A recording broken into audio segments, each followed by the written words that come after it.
today's webinar is going to be breaking down DTF. And it's going to be a very general discussion on DTF, the benefits of DTF, how the product works, things that you are able to print on, and how you can become more efficient and make more money. So our discussion like today, like I said, is going to be relatively general in regards to DTF printing.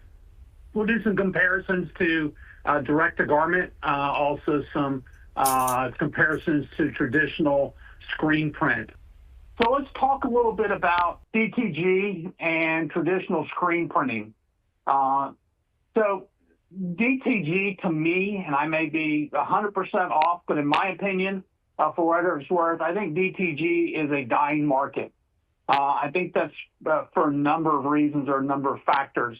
One, DTG is extremely slow. In most cases, you can do one T-shirt at a time. There's also a pre-treatment you have to do on those shirts. If you aren't using that printer on a daily basis, there's a good bit of maintenance in regards to DTG printing. And there may be some of you out there now that are doing DTG and it works for you and you're having great success doing it. But a majority of the folks that I talk to that are doing any sort of direct-to-garment printing, the main things that I hear complaint-wise is speed, image quality, and having to pre-treat garment or T-shirts before they actually print onto them, okay? So to me, I don't see a lot of DTG anymore. I used to go to a lot of shows, and I would see DTG all over the shows. I'm seeing a lot more DTF now than I am DTG. Sublimation, it is kind of limited in what you can dye sub. Again, there's pre-treatments that are involved there as well. The life of a sublimation, sometimes it's good, sometimes it's not so good. Screen printing, it can be costly, especially if you're doing, one of the larger presses, the inks that are involved, the screens that have to be created for traditional screen printing. Now, I will say this, for large quantities, there's nothing better than traditional screen printing. So if you're printing, 500 T-shirts, 1,000 T-shirts, the easiest and most efficient way to do it is through traditional screen printing. But when you're talking about orders of 250, 100, or selling transfers, there's nothing that beats DTF. DTF is going to be faster production for you. In our case, with our device, there is no pre-treatment that needs to be done to any garment before we press it. There's no second press that has to occur like a lot of other devices. So it is quick. There are two different types of film that you can use with your DTF device. One is a cool peel film is what they call it, and the second is a hot peel. We use a hot peel on our device, and what that means, as soon as you finish pressing, you can go ahead and pull the film from the garment. You pull it like a Band-Aid. You can be rough with it, and the image is going to remain intact on that T-shirt. I can remove the T-shirt, put my next one down, press it, and immediately pull it off. With a cool peel, I have to wait a little bit. I have to wait 10, 15 seconds, let it cool off a little bit before I can actually pull the film away from the material. So it does slow my production speed down when I get to the pressing portion of DTF. So hot peel, we think is the best way to go. Again, it's the fastest for production. I don't have any cooling time, and I can peel that film away from that material as soon as it finishes printing or pressing. There's a question here. Does Xanté DTF printer include a purifier? And that is a great question. You're going to see I'm going to walk over to the printer for a second, and you would notice on a lot of these devices, a hose that's coming from the center up through the ceiling to exhaust any smoke that's going on in the heater itself. On our device, that filter is internal to the printer. I do not have to at any time worry about putting a hose here on top to remove the exhaust. It is all internal, in this device. It's this box that sits right here on the side. There's a filter in there, and that filter will filter out any smoke that happens in the heater through the drying process of that image after we have actually printed it and run it through the powder shaker. So hopefully that answers your question in regards to the purifier. It is internal to the device, and there's no external hose or exhaust system that needs to be included or purchased or added on the machine once you get it. Now, in regards to the printer itself, how is DTF film different, right? So we're going to go from the roll to the shirt in just a matter of minutes. And let's talk about our device here for a couple seconds, because DTF devices come a few different ways. You can buy them where it's just the printer, and then you've got separate the powder shaker, and separate from that the heater. The really nice thing about our device is everything is in line. So I've got my printer here. We're using Epson i3200 heads on this device. There's two print heads. One print head is white, the other is CNYK. You need the white to be able to have that powder adhere to it. So here's my area where we print. My film comes through. After it prints, it goes down to the bottom of the powder shaker, and you can see my silicone powder sitting down here at the bottom. And if we turn the machine on, I'm going to turn it on for a second. It gets a little louder, but we're going to turn it on so you can actually see what's going on here. So there is a vacuum and a suction that's holding the film into place. My powder shaker is sitting here down at the bottom. I've got a trough that sits up top that we pour our silicone powder in. There's little tiny holes in there that release the powder down to the bottom, and as the film moves through after printing and into the heater, that powder will go on the back of my image. The powder that's down here on the bottom may go to the sides. If it does, that powder is recyclable, so you're not wasting any powder. Powder that's not used recycles back in the trough and back onto the film. There's actually some paddles that sit here on the side. You can see that film moving a little bit. What those paddles are doing is removing any excess powder that may be on that film, again, so we can recycle that. From there, and I'm going to shut this off now so you can hear me a little bit better. From there, what happens is it's going to go into the heater itself. So the heater sits here. There's 5 halogen lights inside the heater, and the film is going to go ahead and be transported on a belt through the heater itself, and then it is going to exit out of the heater, and there's a door here if we wanted to look at it. So it's going to exit out of the heater. Here comes my material. There's a roller here. I can then connect it to a roller outside, and I can go ahead and press the button here, and it'll go ahead and continuously roll that film. So depending on the size or your run length, you can either let it go to the floor if you're just doing a couple of them, or if you're doing a larger run, I can go ahead and connect the film to the roller and have it go ahead and roll that film for me. So it's really easy to get to, unroll, and cut out whatever images I'm going to use.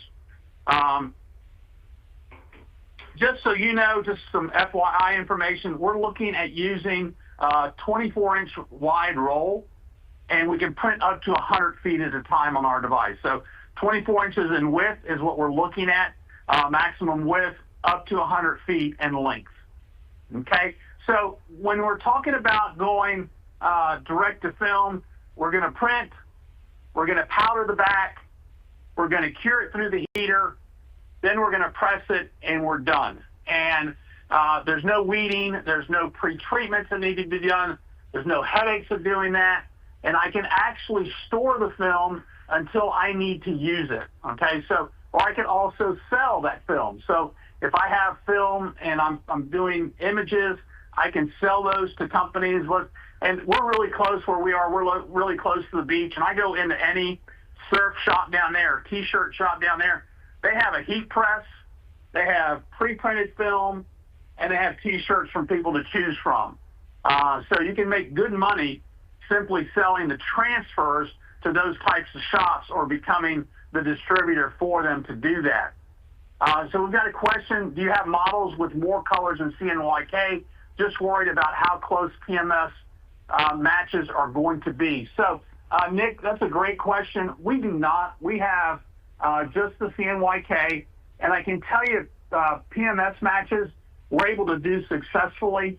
The reason we're able to do those successfully is we have profiles that are in our software called IQ, and we'll talk about IQ here in just a little bit. So there's profiles that are already set to make sure you can hit those CNYK colors, those PMS colors.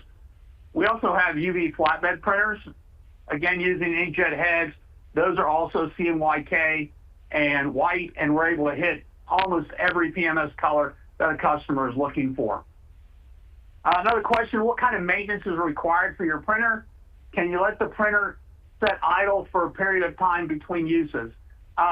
Keith, we do ask you at least to do a test print on the printer on a daily basis. We do want to spit some ink to that inkjet head daily.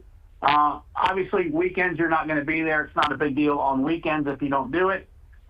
One of the maintenance features in this printer device is when I go to do my first print in the morning, it actually goes through a cleaning cycle or a maintenance cycle, cleans the print head, spits a little bit of ink out, makes sure that head is functional and ready to be used.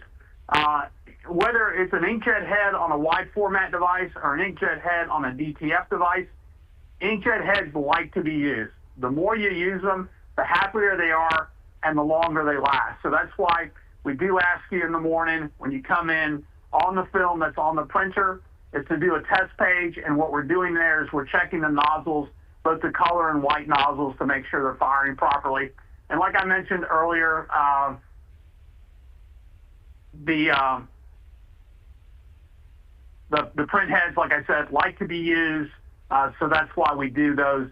And also when I go do my first print in the morning, it automatically goes through the cleaning cycle as well. So Keith, that's a great question. Hopefully I was able to answer it for you. There's another question here is, what is the shelf life of a printed DTF? That is a great question, Roger. I have some that have been sitting in a drawer in my office for over 2 years, and I actually came and pressed one the other day, and it worked perfectly fine. So my answer to you is, I know it's going to last 2 years. I'm not sure what the life is after that. I'm not sure there's a life where it really goes bad. Like I said, I had some in my desk, and about every month, every 2 months, I'll pull one of those images out and press them, and I've had them for, like I said, over 2 years now, and they still work perfectly fine. Thank you for the questions, guys. Please keep those questions coming. Makes a big difference in the presentation. Allows me to hit topics that I may not be able to hit. And if you have a question, there's a good chance somebody out there has the same question that you do. So what I want to do real quick before we move on is actually show you the process of, once it's printed, going ahead and pressing the T-shirt and what we do with our device to do that. So we're going to use just a basic heat press. We like to press the heater or get the temperature up to 340 degrees, and then we're going to press it for 8 seconds. Now, in regards to DTF, one of the complaints that I hear from customers is the image itself feels like it's plasticky, right? So it has some plastic feel to it. There's some things that you can do to eliminate that, and one is the amount of white that you put on the background, and we're going to talk about that in just a second. But the other thing you can do is you can purchase a silicone cover or a silicone sheet that will attach to the top of the heat press, and when you do that, it will actually take that plasticky feel out and feels the hand of the garment feels really, really good. So we've got a T-shirt in here, and we're going to go ahead and take an image, and we're going to go ahead and place that image on the T-shirt itself. And again, there's no pre-treatment that needs to be done to that T-shirt. There's nothing on top I need to put to protect the image itself. Once I put it in there, we're just going to slide that heat press into place, and from there I'm going to pull the heat press down. Again, we're at 340 degrees, and we're going to press this T-shirt for 8 seconds. Again, remember I'm using a hot peel here, not a cold peel. So as soon as it's done, I can go ahead and pull my film directly off that T-shirt. So that's just done. I'm just going to take my film and pull it directly off. And this T-shirt is now done and can be given to your customer if you're just buying one. If you're doing multiples, I'm just going to now take my next T-shirt, put it into place, and press it. The hand on this feels really good. It doesn't have a plasticky feel to it. And we're going to talk about percentages of white and what the percentage of white should be on each color T-shirt. So you can see the colors are really vibrant. They look really nice on this T-shirt. And I'll tell you a quick story as I head back over to my computer. I was on vacation over the 4th of July. I was in Helen, Georgia. And I don't know if anybody knows about Helen, but Helen is a Bavarian town. You kind of feel like you're in Germany when you're there. All the architecture is Bavarian. And I needed to get a T-shirt while I was in Helen. Got there. When I went to go pay for it, I almost cringed. I almost didn't buy the T-shirt because I know how much it costs to print a T-shirt now since we've been in the DTF business, and this was definitely DTF. I could tell by the feel of the garment and the fact that it had been pressed that it was DTF. I'm looking probably about $3 on the T-shirts I buy here, another 50 cents, 75 cents on the film and the ink and the powder and everything else that's associated with it. So I'm at about $3.50 total in my cost for my garment, and also the cost for the image that's going on there. That T-shirt cost me $31. Like I said, it was really, really tough for me to swallow and buy, but I wanted a T-shirt from Helen, so I went ahead and bought it. But I was thinking the entire time, wow, they just made about $26, $27 profit just on that one T-shirt. So DTF printing can be extremely profitable for you based on what you can buy or sell your T-shirts for. In a lot of cases, you're selling them to somebody else who's going to upcharge, so you're not going to be able to charge $31. If you're selling the film itself, again, there's really nice profit margins there because a piece of film is going to cost me at most 75 cents or an image 75 cents to produce and for me to sell to a T-shirt shop at the beach or up in the mountains, whatever it may be. Let's see here. How many washes of DTF image can I compare to screen print images? Keith, a really good question. I have several items that I have pressed that I wire on a daily basis. I've had, not a daily basis, a weekly basis, that I wash every week, and I've had over 2 years, so that's approximately 50 washes, and it looks exactly the same as the time that I put it on there. So, again, from my experience, at least 50 washes. I'm going to say it's probably going to be closer to 100 before it starts to fade, and I think my T-shirt will probably get ratty and tear apart before that actually happens. Do your inks expire? So we tell folks that the ink has a 1-year shelf life. So 1-year shelf life on the ink. There's a question, do you need a second press? And the answer to that is no. On our device, a single press does the trick. I do not need a second press to do that.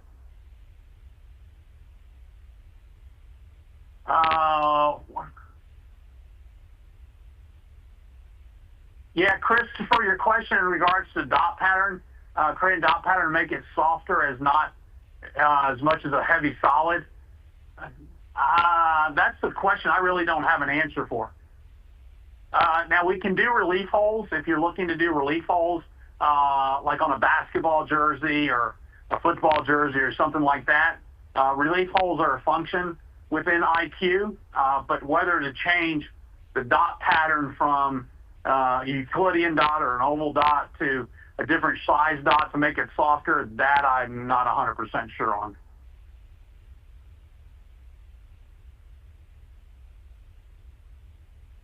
So, question here, we read tons of articles to pre-press the garment for best results and a second press with silicone to really make the image blend in. Thoughts? So, I'm actually doing that ahead of time, right? So my T-shirts, if they're wrinkly, I'll press them to kind of take the wrinkles out. But that silicone cover that we have on our heat press, that's probably what you're reading about. And we do that on everything that we press here, and it does help get the hand of the feel of that image to look a lot better. Is the room's humidity controlled? In our situation, it is. We've got AC in here. We run at about 73, 74 degrees. We live about as far south in the U.S. as we can be. We're down in Mobile, Alabama, so we're down on Mobile Bay and the Gulf Coast. Our humidity levels get pretty high here, but we are in a climate-controlled environment. And I recommend for any type of printing, I don't care what it is, to be somewhat climate-controlled. Let's see here. So we've got another question. Max transfers that we currently use require 12 to 15 second press at 290, and we find it doesn't always peel well once the lift. So we repress a time or two until it sits down. To ensure that's not going to lift, we cover the print with silicone sheet and press for additional 6 seconds. We're wondering if your machine and film is different than max transfer. To be honest with you, I am not familiar with max transfer and what that is. I'll have to kind of do some studying on that.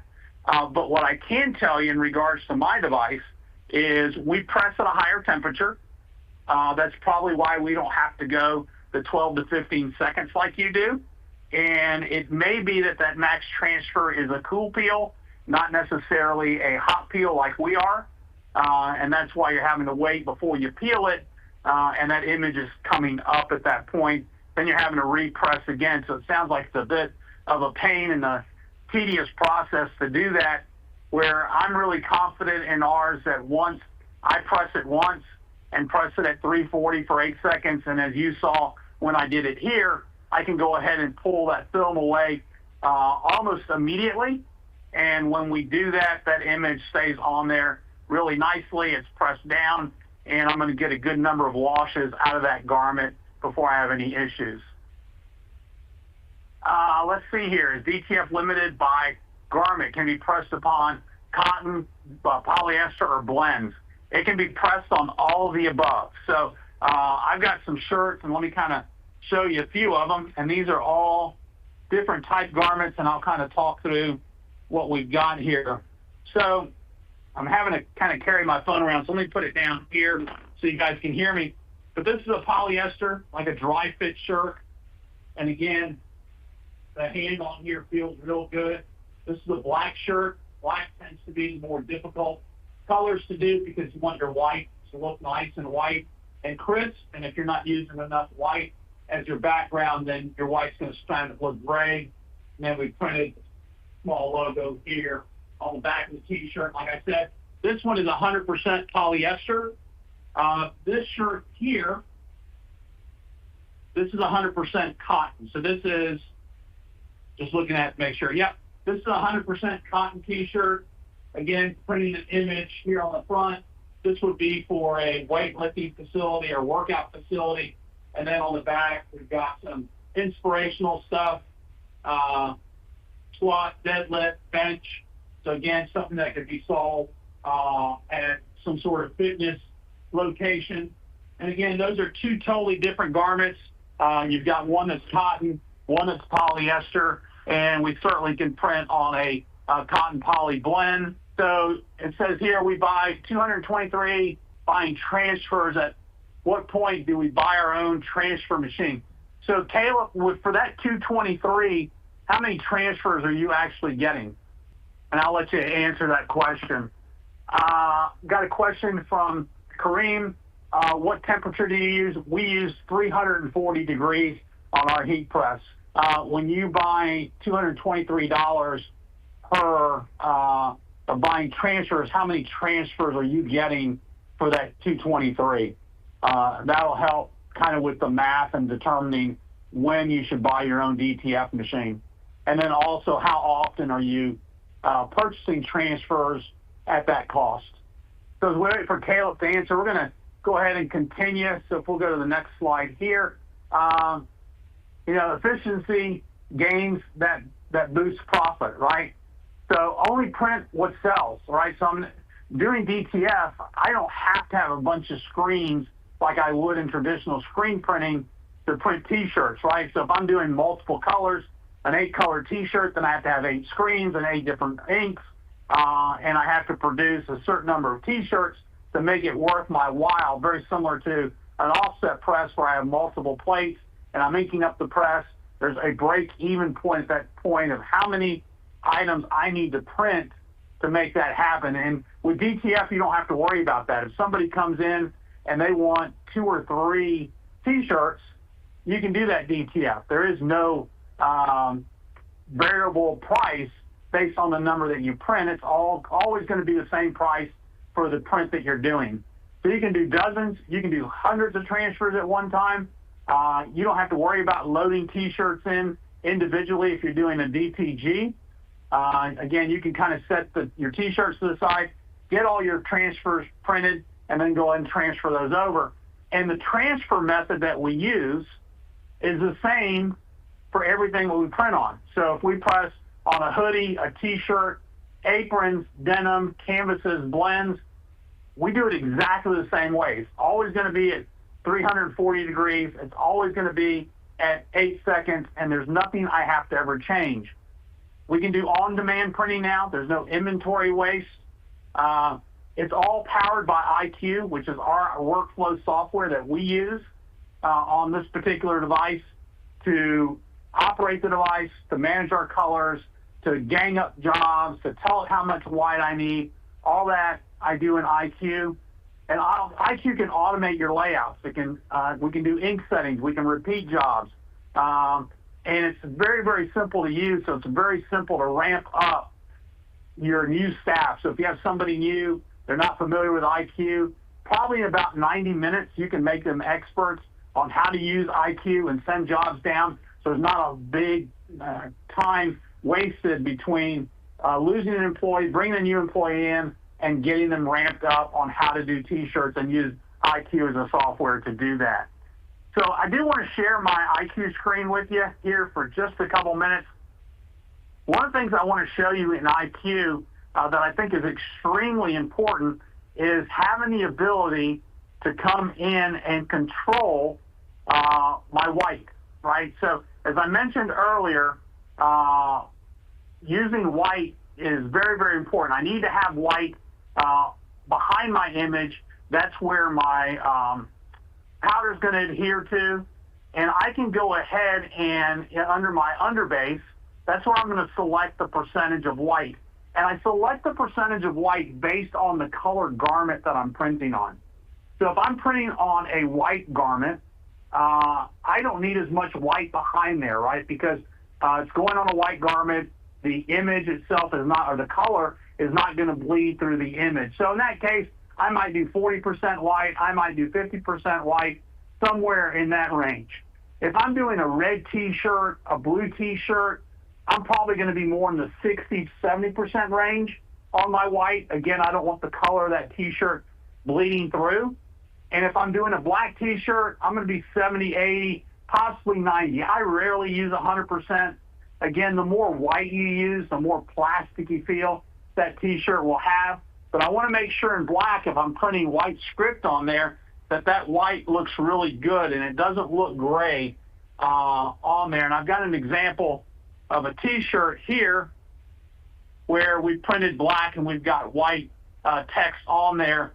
And again, we use a higher level of white on this T-shirt to make sure the white look white and we don't have any gray showing through. So that's one of the really important features of IQ, is having the ability, again, to control that white, and you're not set on a certain white that you're looking or having to do. So really, really important feature, and I wanted to share that with you in IQ itself.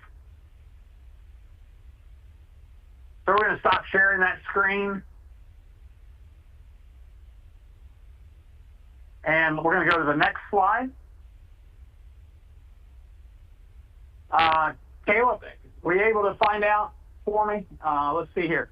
If you keep some images in stock, what's the best way to store them? I store them in a drawer. Try to keep the humidity out. So we go ahead and we go ahead and store those. You can put them in a drawer. You can put them in a plastic container. There's a bunch of different ways you can go ahead and store those. But I wouldn't leave them out in the light.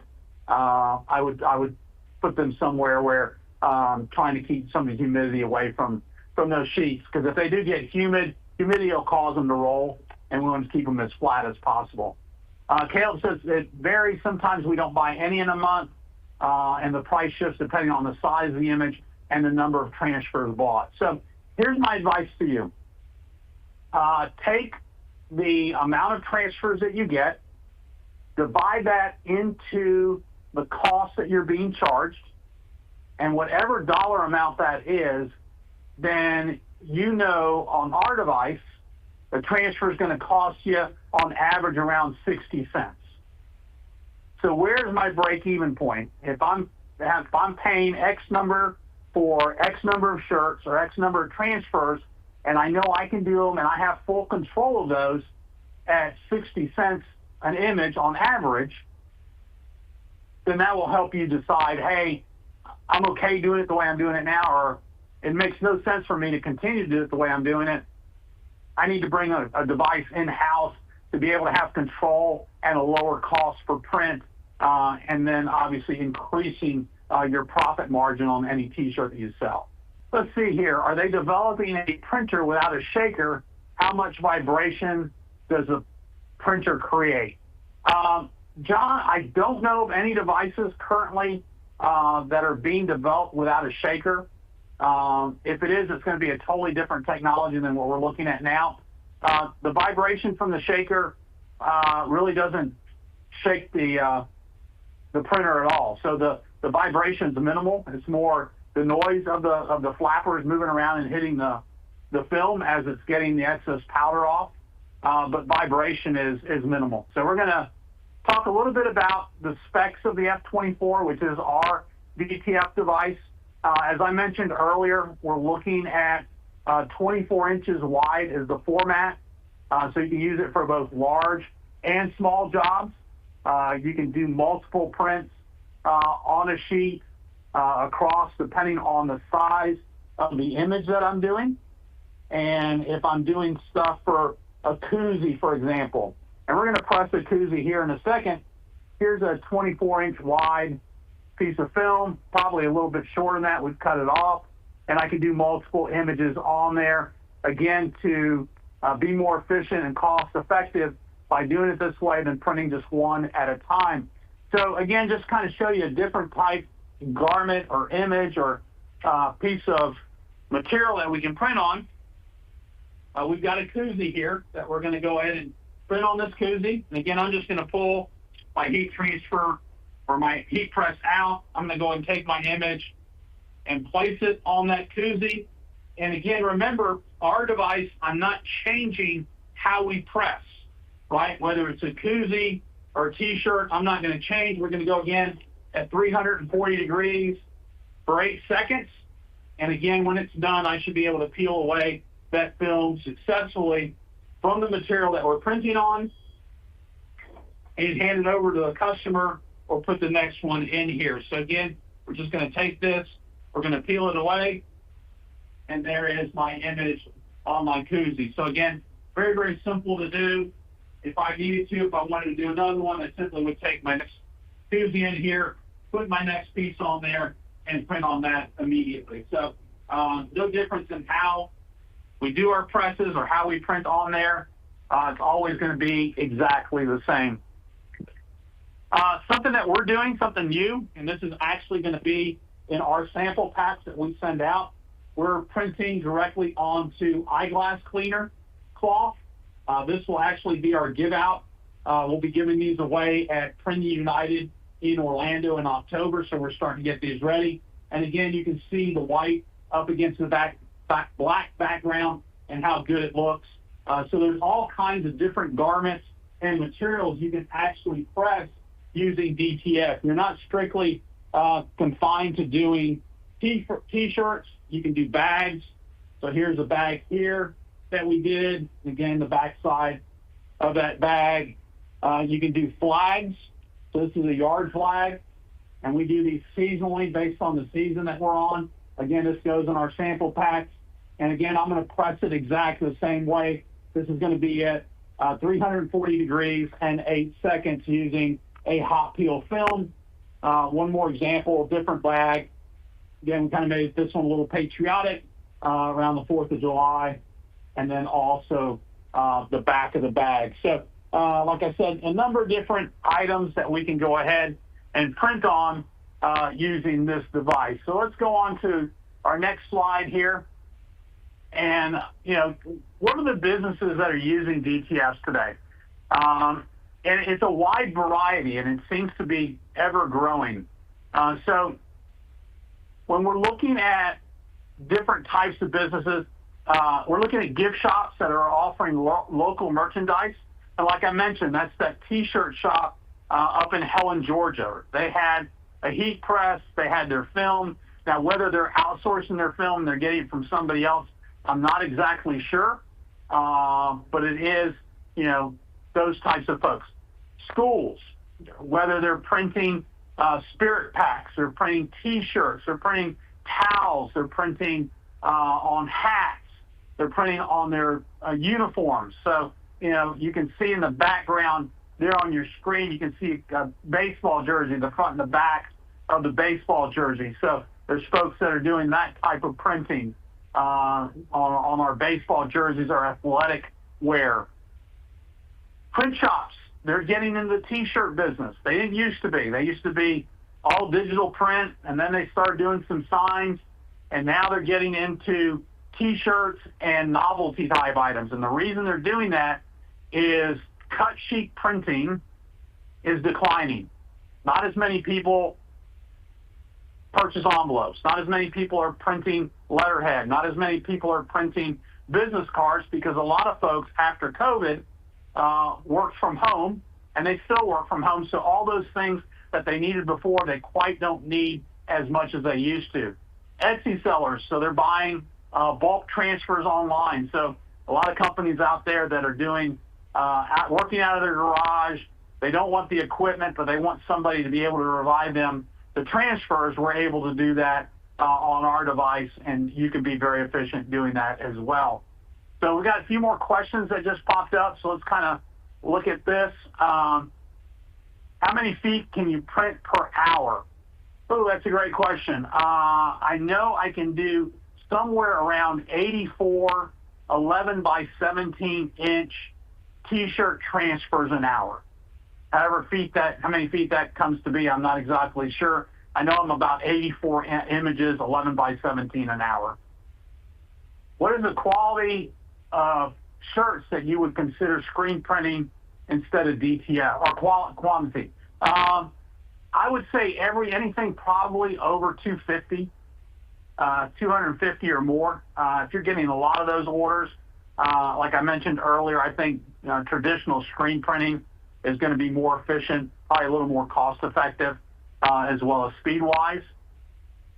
But there's a lot of orders that come in that aren't 250 T-shirts. Matter of fact, most of them are 50 T-shirts, 25 T-shirts, 40 T-shirts, 10 T-shirts for a family reunion. So that's where DTF is really, really good at. I assume the printer needs to be in climate control environment. Is that correct? What square footage or foot space do you need for your printer required? So yes, climate control is preferred. And I would say a 6 by 8 foot area is what you need for this particular printer. So 6 feet by 8 feet should give you significant space, enough space to get to the side of the printer and back behind the printer. And the ink tanks for this device reside back behind those inkjet heads. So you need to be able to get some space to go back there. So I would say 6 feet by 8 feet, you should have plenty of space. So great questions. Thank you guys so much. We've got about 4 more slides to go through and about 15 minutes to do it. So let me kind of go to slide number 9. IQ, let's talk a little bit about it. We showed you some of the stuff in there in regards to the white settings. But in IQ, we also have freeform ganging. And what that means is I can actually take multiple images. They don't have to be the same. drag them onto the same file that's going to be printed on that film. I can change the direction in which that image is sitting on the film. So some may want to have landscape, some I may want to have portrait, and what that allows me to do is maximize the space on the film to get as many images on there as I can, so I'm using the least amount of film to produce the maximum number of images. The ability to add relief holes, we talked about that earlier. We would do that on a basketball jersey, gym shorts that have holes in them, or if we wanted to just give the effect that that garment itself has relief holes, you can do that. We talked about easy adjustment for white settings. We do have the ability to adjust color profiles. We can adjust the saturation of an image. We can adjust the vibrance of the image, the tint of the image, the darkness or lightness of the image. So all that can be controlled within IQ itself. We accept PNG files is really what we're looking for when we bring a file in for the F-24 on IQ. And then the last feature is we have a job costing feature. And that job costing feature includes everything that's being used to print that particular file. So we're talking about the cost of the film, the powder, and the ink. So those are your main consumables that you're using when you're doing DTF. And we take all those into account when we calculate the job cost. So the job cost is extremely accurate and includes all the consumables, just not the ink. You have to clean the shaker after you're done with the day. Anthony, I can't remember ever cleaning our shaker. We just leave it, man. It'll start to run out of powder, and we add powder to the trough. And when we get it to a certain level, we're good, and we let it go. What is the life expectancy of the print head, and what is the print head replacement cost? So, Keith, we warranty our print heads for 6 months, as everybody else in the industry does. Print head life really depends a little bit on you and making sure that you take care of the print head. You're using it as often as you can. You're doing those daily cleans that you should. My print heads in here have lasted over a year before I've had to replace them. And off the top of my head, I don't remember the replacement cost of the print head. We'll have your information when this is over with. I'll make sure that gets sent to you. But I don't want to give you a bad number, and off the top of my head, I don't remember the exact cost for the S&I 3200A print heads. We use a U print head, a 3200U in our Y formats. Those are more expensive, but I don't recall exactly what the cost is. And like I said, I don't want to give you a bad number, so let me make sure I get you good information. What's the recommended humidity and air temperature to run them most effectively? Air temperature really is not as much as important as the humidity levels. We want to be somewhere between 45 and 75% humidity when you're running any sort of inkjet head. So that's where you want to be. How much powder do you get when you order, and how many transfers will that do? So you get, I believe it's a kilo of powder. Comes in a silver bag. And we replace, how many transfer you get, again, that's going to depend, that's a variable. That's going to depend on how much ink and how large each of those transfers are. I can tell you that we probably replace powder in this device, and we use it a good bit. We print on it every day for samples that go out. We'll probably put a new bag of powder in there about once a month. The powder's not very expensive. Again, off the top of my head, I don't remember that price, but we'll definitely get it to you. What about fixing the machine when there's something we can't fix?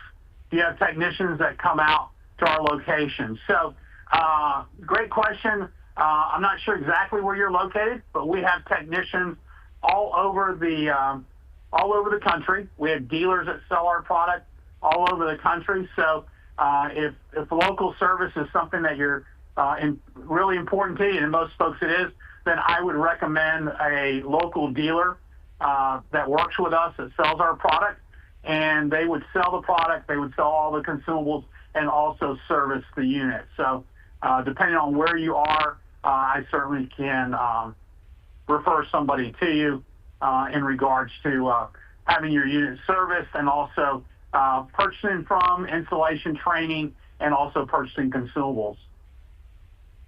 Does the head warranty cover head strikes?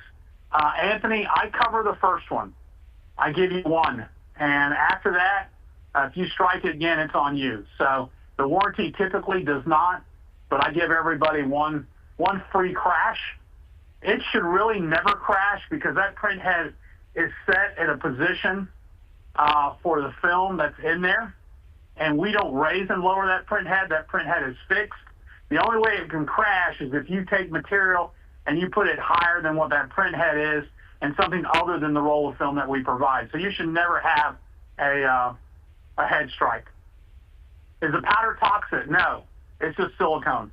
There's nothing toxic in the powder. Where are the DTF machines manufactured? They're manufactured in Mobile, Alabama.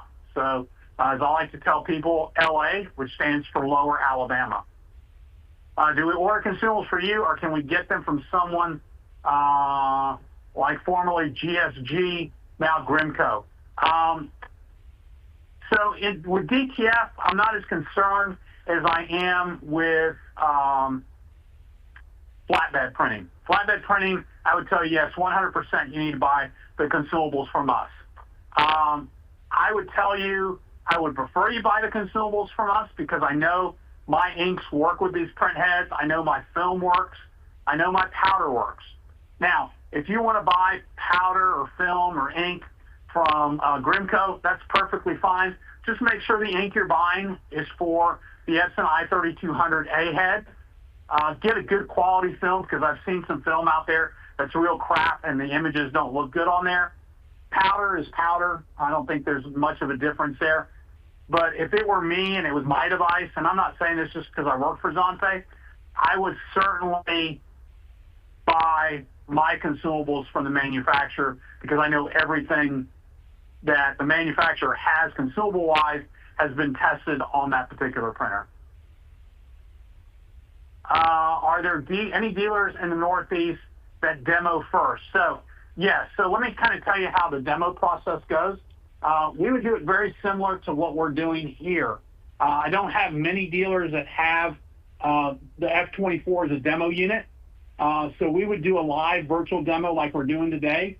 We could print your files. We could print on some T-shirts, send it to you. You're watching just as you are today. You can ask questions obviously a little bit more intimate since it's just a few of us on the demo as opposed to a larger group. So we're starting to get low on time. I've got 3 more slides to go through, and I want to go ahead and get through there. And then if we have any time here at the end, we'll talk about it. So cost per print, average is 60 cents an image. That's what it is. The national average to resell a T-shirt is 20 bucks. So you can do the math. It costs me $3 or $4 for the T-shirts that I buy, depending on what it is. So we'll say $4 or $5 total. So you're looking at $16 to $15 a T-shirt. You can calculate it out based on what your ROI is or what your lease may be, is how many T-shirts do I need to sell to get there. There's a question up here, and it's a good one. What is the cost of the machine? The machine runs $26,000 is the cost of the device, and that includes the printer, the powder shaker, the heater, a roll of film, and I believe a liter of ink that comes with it as well, and 2 kilos of powder. So everything you need to get started is in that $26,000 budget. Here's somebody who bought one, says, buying my DTF printer was the best decision I made for my business. I went from chasing clients to having customers chase me for transfers. Now I print money, one gang sheet at a time. So again, there's lots of folks out there that have been very, very successful with their DTF devices. Who should consider DTF? One-word answer, everyone. Print shops looking to expand capabilities, new revenue streams, Etsy or online sellers, small businesses and marketing teams, or simply creative entrepreneurs that are starting their own business. If you want any samples from us, there is a QR code up there. There's also our web address, and you can go to xanté.com/contact/samples, and you can request a sample pack, and we'll get that out there to you. So I'm going to leave that out there just for a few more seconds so you have the opportunity to write that down. Again, it's www.xanté.com/contact/samples, and you can go ahead and request a sample pack, and we'll get that out to you. So, what's the next step? What do I need to do? You can schedule a demo. We just talked about that, right? If you went to a dealer in the Northeast that sells our product, we would schedule a demo. You can request your sample pack, and again, we're giving you the address to be able to do that. And you can contact us today, and the simplest way to do that is calling our phone number. It's there at the bottom. It's 251-473-6502. Again, that number is 251-473-6502. And let our operator know what state you're from, and they will get you to the territory manager that handles that state. And if you contact us today, like I said, we can send you samples, we can set up a demo, we can answer any additional questions for you that you may have had today that you forgot about or didn't answer, so we can get all that done for you. So we've got about 5 more minutes left, and I'll be happy to answer any additional questions that we have here for the next 4 minutes. If they're all answered, then we can let you go. And what I do want to do is people are thinking or maybe asking questions. So I do want to thank everybody for taking time out of your busy day to attend the webinar. Hopefully you found it helpful, informative, answered a lot of questions that you had in regards to DTF printing. We think we sell an awesome device for DTF printing, and hopefully some of you guys will reach out to us for more information. But again, I do want to thank everyone for joining us this afternoon. As James said earlier, this is being recorded. It will be on their website, so if you want to go back and listen to it or watch it again, you certainly can do that. Let's see here. We've got a question that just popped up. Can you press on wood? The answer to that is yes. We've actually tried it, and we've used our heat press here, and we press an image on wood. So yeah, it will work. Does tumble drying affect the DTF print on the garment? No. Raphael, I throw mine in the dryer all the time with the rest of my clothes, and there's no difference in the way that image looks before I washed it and dried it to the time that I received it. So yeah, there's no effect at all that happens when you throw it and you tumble dry it. All right, so it looks like all our questions have been asked. Hopefully they've all been answered to your satisfaction. If they haven't, again, please reach out to us. I'd like to thank you guys so much for joining us, and I'll turn it back to the folks at Graphics Pro.